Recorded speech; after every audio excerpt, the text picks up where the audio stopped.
Hello and welcome to Acceptable Madness. My name is Scott McKinney, and this is the podcast for depressed people or really anybody with any sort of mental health issue. So before I start, I want to talk about something recently that I've done.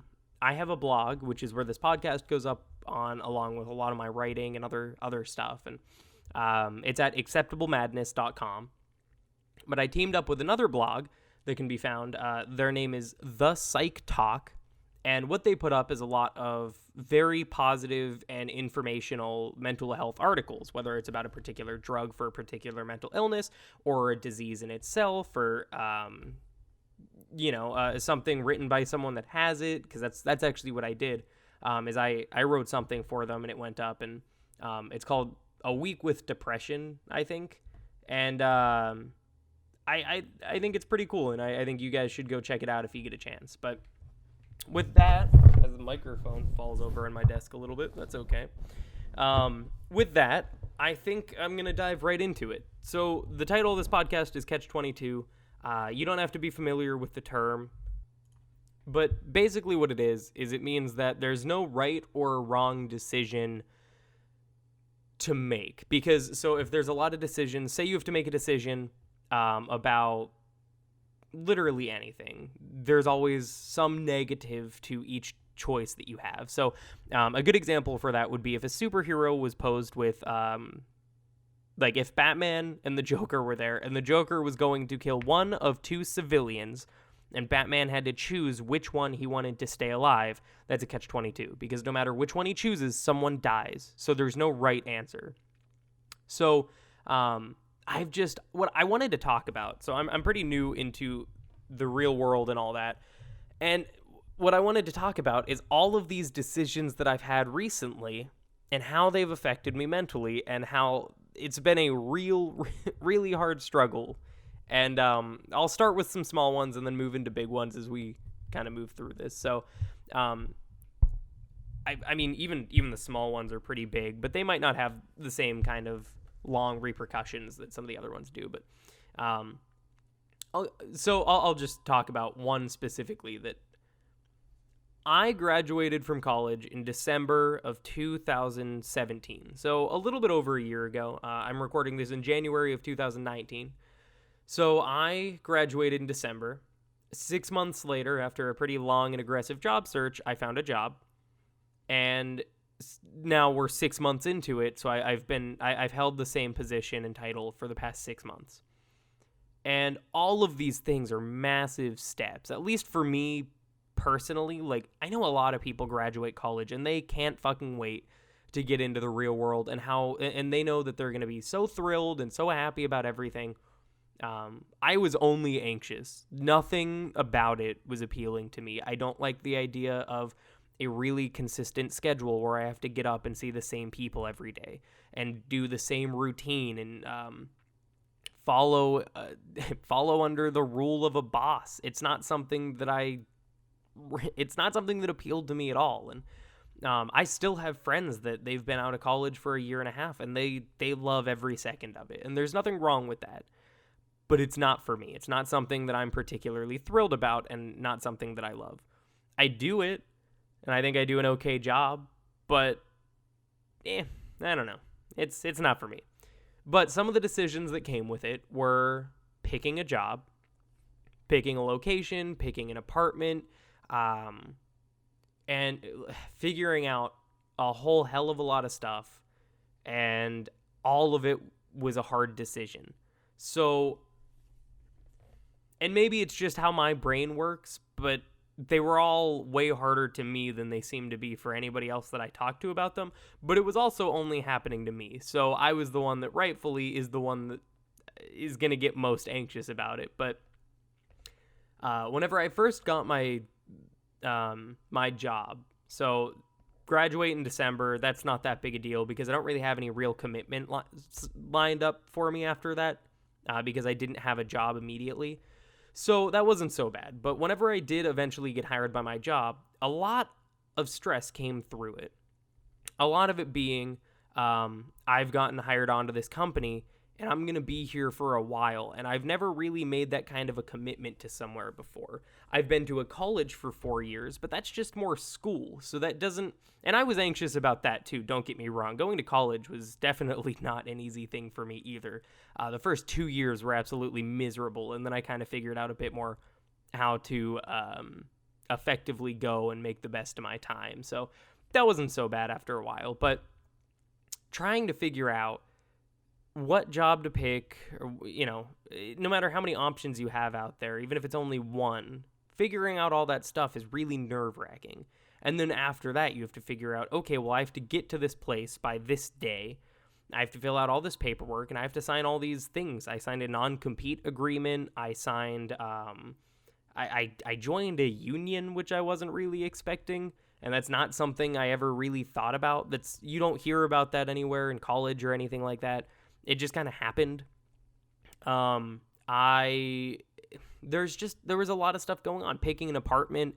I had pets whenever I lived at home with my parents, and then moving up here and not having any pets. Even something like that was this huge transition.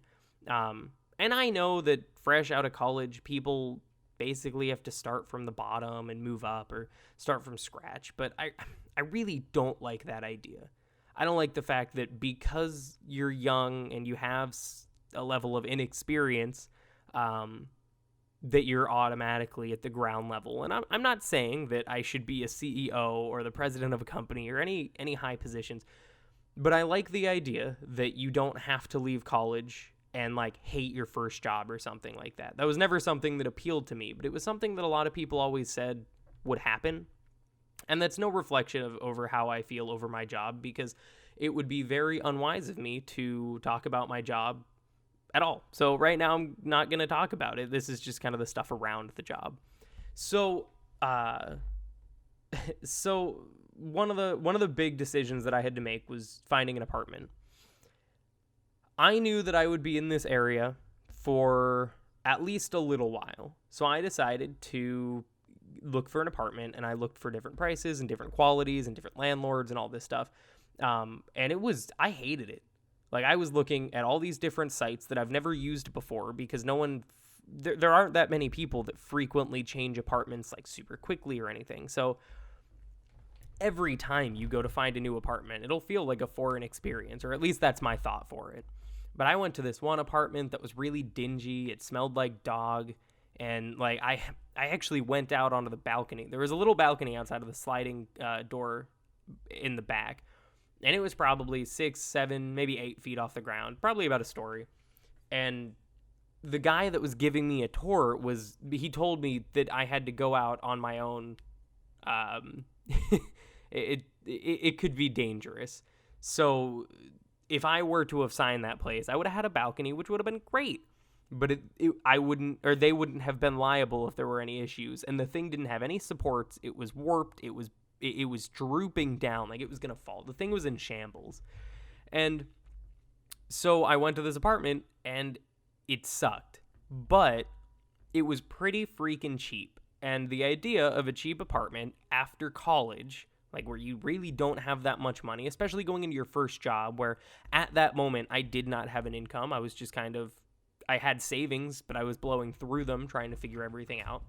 But it was a really hard decision to try to figure out, and I didn't love the apartment, and the parking lot would have destroyed the suspension of my car because it was an absolute mess. But the idea of going to an apartment that was much more expensive was very intimidating.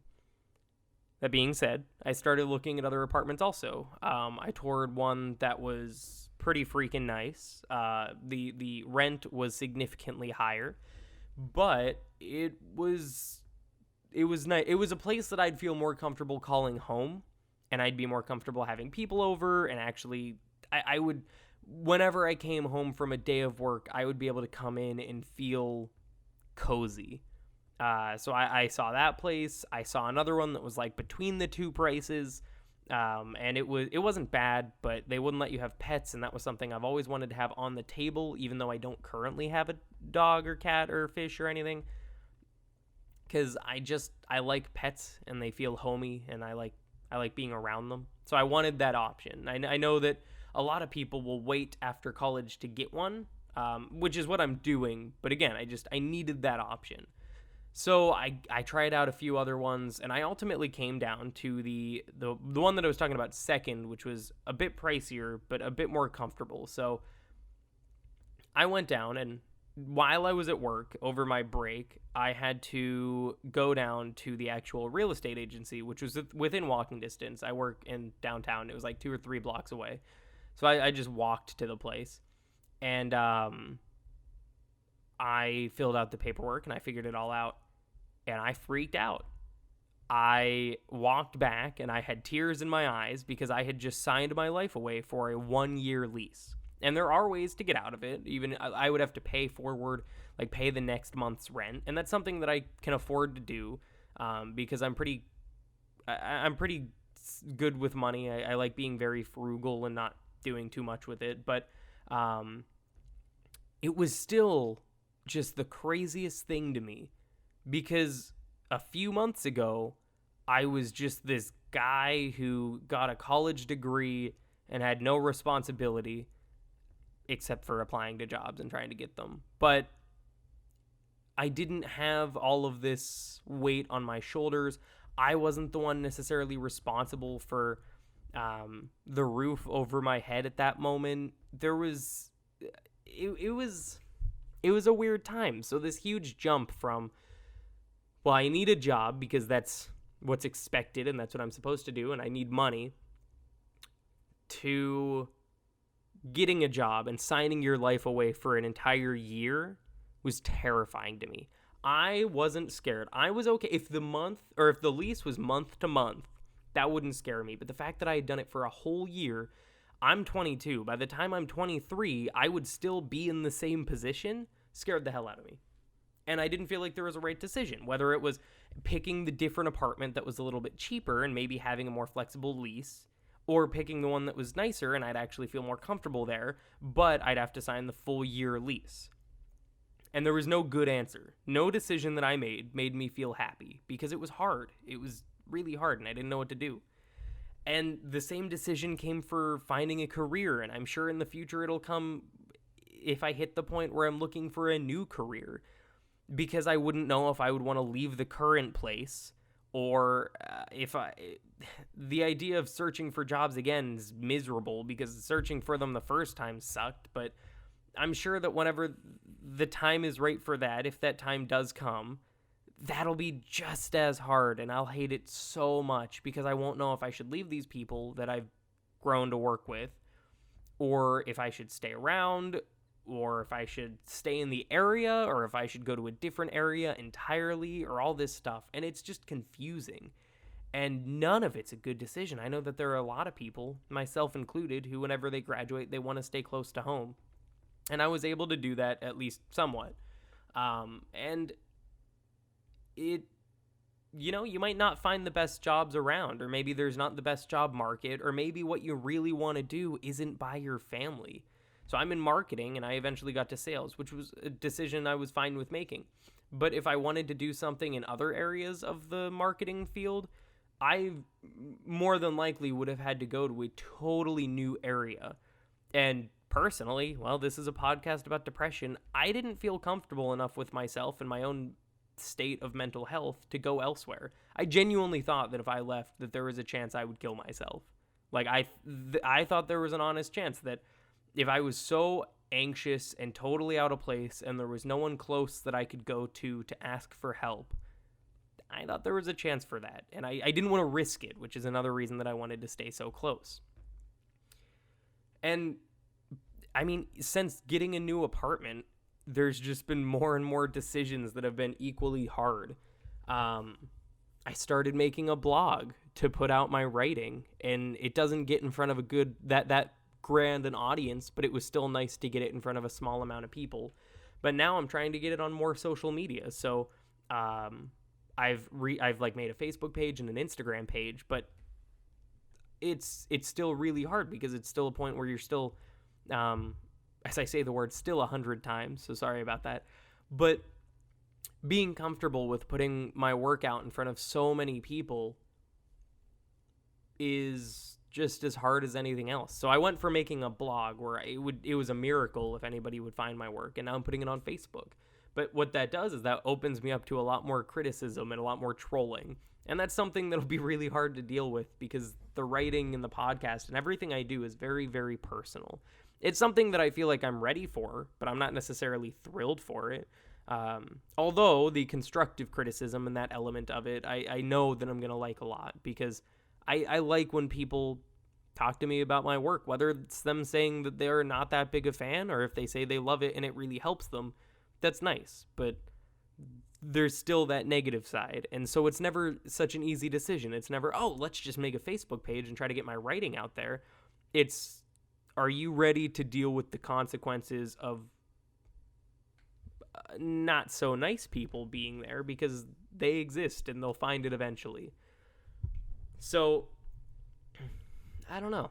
There's so many things, whether it's career-based or family-based or whatever else. I'm in a healthy relationship, but I've been in less healthy relationships where I didn't want to end the relationship because I didn't like the idea of being alone. Not that I'm I don't think I'm a very codependent person. I especially wasn't a while ago, like years ago, whenever I was in some of my earlier relationships. But the idea of being alone is not something that's necessarily nice all the time. Some people love it, and honestly, I love the fact that I'm able to record this podcast and just kind of talk to myself in a room for however long it takes to get it out. But still, being alone is a hard thing to do, and recording a podcast alone in a room versus not being in a relationship are very different. And so with relationships in the past that I wasn't necessarily totally invested in, or I didn't see a long-term future for, ending it was really hard because you don't want to be alone, you want to be comfortable, and you don't want to hurt the other person's feelings because you've been with them for X amount of time, whether it's a week or 2 years. You don't want to do something like that to them. And even if the relationship's not working out, you've come to know them to a level where I would be very surprised if you could comfortably just end a relationship on it, unless it's on a really bad note or really bad terms or something. And I hope that doesn't happen, but I definitely know that there's a chance for it. But there are just so many things, and they've been coming so much more frequently than they used to, where no answer seems correct. I don't know. Do I go home to see my dog who's up there in ages? So I'm about 2 hours away from my parents' home. And do I go there every weekend to see my dog who's up there in age and likely going to pass away soon? But then that's taking up all of my weekend time and all that. And I won't be able to do whatever else I want, or really be able to follow my own schedule. Instead, it's more for her. Or do I not go home and feel bad and miserable whenever she ends up passing away and I'm 2 hours away and I wasn't able to spend as much time with her as I really wanted to? Same with the cats that I have. They're not as old, but they're still comments and questions and discussions that I'll have in my head in the future. I'll put it in terms of pure depression. Do I think about, or do I go and start taking antidepressants because I'm really depressed and think about suicide all the time? Or do I try to cope with it without the medication, and try not to have my brain altered? I don't want to go into antidepressants or any sort of medicine too much, but part of the reason that I'm not as willing to take them is because I really, no matter how much I struggle and my brain seems to hate me, I like my brain. I like the way that I think, even though it's really, really hard sometimes. So I don't necessarily want antidepressants because I like my brain as is, even though it's an ass sometimes. And so that's a really hard decision. So if I do take them, I might feel better, but then I might think differently, and that's not what I want. And it even starts to go down to really, really small things. And then whenever you have all these things happening at once, it just starts to blow up, and you just feel like you're going to lose control, and then that's whenever everything really starts to fall apart, and you really start to worry. So I don't know, say you're going to spend money because you want to upgrade the size of your TV. Well, do you do that, or do you not have enough money if your car breaks down in another month? Okay, well, fuck, my car broke. What if my car breaks down? Well, then what if I'm not making enough money currently, or I don't have enough money saved up to fix my car? Well, then do I think about changing a career path, or do I think about really cutting back on spending? Well, at the same time, if my car breaks down and all this other stuff, what if I have to, say I'm looking into a different job or something like that? I'd say at the same time, my health starts to go. And then there's just this spiral of constant thoughts berating me. And they suck because you'll go from, okay, well, I was thinking about maybe getting a bigger TV because it's a little bit far away from my couch, so it's hard to see sometimes, to this just mind-bending trail of nonsense. But it all feels like it's the end of the world. Do I go home and see my dog this weekend because I miss her? Or do I stay up here and try to progress the career that I'm really focused on, which is my writing and podcasting and all that stuff? And I don't know. Everything, I don't know. It just feels like everything sucks sometimes. It feels like no matter what decision I can make about any part of my life, whether it's career or family or money or anything, sometimes it just feels like everything's kicking you in the throat. It's just like weighing down on your shoulders and chest and brain and all that stuff, because life is really hard. And I know that might be an obvious comment to some people, and I know that there are other people that'll be like, no, life isn't hard once you get used to it, but it's still really tough, and I don't think I'm going to get used to it, and I don't think I'm going to like it that much. Not to say that I hate my life, because I don't, but I know that there's going to be a lot of constant difficulties, and there might not always be a right answer. And from my experience, there's never a right answer. There's always some negative to what answer I give, whether it's for myself or someone else. If someone has a birthday party for like their niece or cousin or something and I just don't go, maybe they'll be offended that I don't go to the party. But then if I don't go, then I'm happier because maybe I didn't know that person very well in the first place. So then it's a matter of, do I think more about what I want, or do I try to make someone else happy? And the other thought is, well, you should always really think about what you want, but at the same time, if I'm always thinking about what I want, I would be very selfish, and I don't want to be a selfish person. I want to be more selfless. I want to be the kind of guy that you can invite to your niece's or cousin or nephew's party, and they'll show up and you'll like having them there. But then if you go, what if you're having a bad day and you're feeling more depressed than the day before, and you show up and you're a massive buzzkill, because then you feel like they don't want you there anyway, because you feel like you're just taking all the attention away, or that you feel like you feel like everybody else feels like you're just looking for pity, when really you're just looking for some sort of anything to distract you from your own brain. Every decision is really hard. Everything. And it's a weird thing to come to terms with. I know that, like, I have 3 siblings that are older than me, and they all seem to handle life so much better than I do. And I know behind the scenes they might have just as hard a time as I do, but shit, God, sometimes it's just so hard, and I feel like I can't talk to anybody about it to the point where they actually understand it, because nobody has my brain, so how is anybody else, or nobody has my life either, so how is anybody else going to be able to help me with some of these decisions that need to be made? There are times when all I want is the ability to sit down and talk to someone and really, really have them talk with me about the issues or the problems that I'm facing at that given moment. But their opinions may differ from mine, and from my experience in talking to a lot of people about a lot of different decisions is nobody has this miraculous or this amazing decision that I haven't thought about already. There's always some negative. There's always a catch-22. There's always something that could potentially bite me in the ass about every single aspect of my life. And it's weird. And it's been something that I have been struggling with a lot lately. One of the hardest things I've had to think about recently, actually. It's been real weird.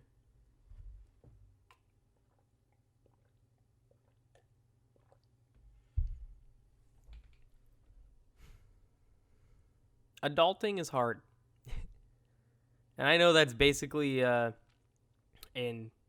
ongoing joke for people that leave college or the millennials and all that shit, but it really is. And I feel like people my age are a bit more creative and open-minded to a lot of different things in the world. And I'm not saying like politically or anything like that, but just they're open to a different kind of system and how the world operates. And people that are twice my age may not think the same way, and they've kind of come to terms with how the world is and kind of finding their place in it. But I feel like there are a lot of people, again, my age, that maybe haven't found their place and maybe aren't looking for their place in the world, but instead are looking for their place in their own world, if that makes any sense. So instead of fitting into the society that's built for them, they're just trying to figure it out on their own and make it work. Maybe I'm really just talking to myself this time. Maybe those are just some weird thoughts that I have, but life's a bitch sometimes. And sometimes there's no right answer. And you really need to think about what's going to be best for you, even if you have no idea what it's going to be. And then eventually, and this is the part that I'm not ready to do yet, with some different aspects, is just dive in and just commit to something, even though the negative might seem very daunting and scary and something you don't want to deal with in the future.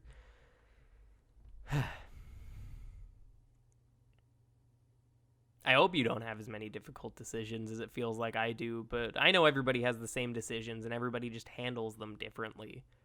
So, I hope you handle them better than I do, because I'm really bad at it. And being bad at it, it makes me feel like I'm doing a real bad job at existing, or just life in general.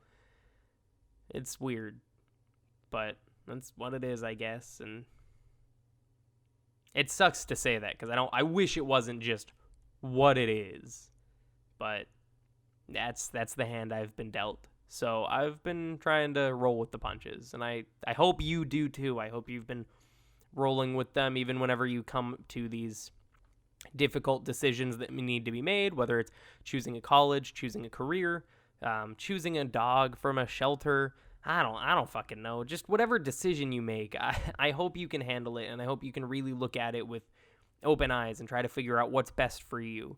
And whenever you hit a decision, you make it to a point where there's not a clear right answer.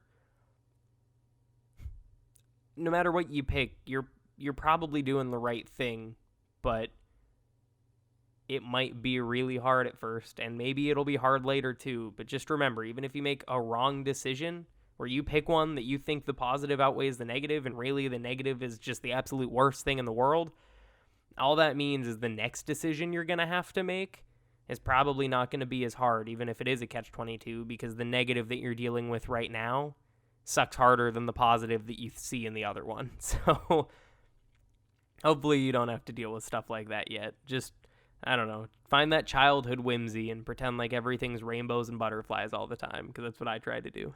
So, oh well, thanks for listening. Follow me on Facebook, or I would say Instagram, but actually Facebook shut down my Instagram because they accused me of, I think, using bots to get likes, which blows my mind because I had like 25 likes on Instagram, and that doesn't seem like the kind of person that's using bots to me, but whatever. I'm trying to get that figured out. So, I'll keep you updated on that, but let me know what you think of the podcast. I like hearing people's thoughts, and I'm interested to know if there's anything that you'd like for me to talk about that you've been having a hard time with. And I'll just talk about my experience with it. And I think, I don't know, I think it could be hopefully beneficial. Hopefully everything I put out on this podcast is beneficial. But now I definitely know that I'm rambling, so I'm going to let you go.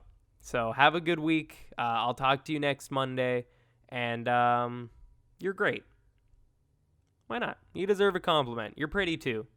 And if you're a guy and you don't like being called pretty, get over it. You're pretty anyway. Have a good rest of your day. I don't know when you listen to this shit. Fucking bye. That seems like a weird way to end a podcast. I feel like I've backed myself into a corner where there's literally not a good way to end this podcast at this point. If I end it right now, the end will probably suck. But if I keep it going, it might suck even worse. So it's a catch-22 because I could fix it if I keep going. This is a fucking mess. So have a wonderful day. I hope you come back next week. Bye.